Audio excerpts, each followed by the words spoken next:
Ei, espera, non marches. Vull contar unha cosa que creo que va a prestarte. Este verano va a celebrarse un curso sobre xestión cultural na Universidade Asturiana de Brano. Si te presta la cultura, si colabores con asociaciones o con empresas que trabajen en este ámbito, si quieres conocer un poco más de lo que lleve la política lingüística, manejarse con las redes sociales, utilizar las herramientas en favor de ese labor cultural y de esparcimiento, en este curso vas a topar las herramientas necesarias.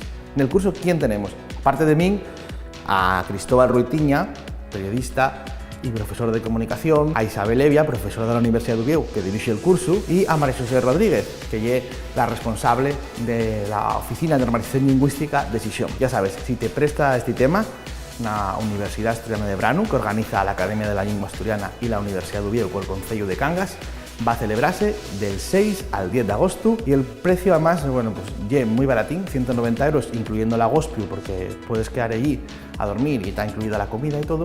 Yo animo a participar de este curso, podéis matricularos hasta el 1 de xuno en la Academia de la Lengua Asturiana y tenéis más información en esta dirección que vos sale aquí debajo, academiadelallengua.com.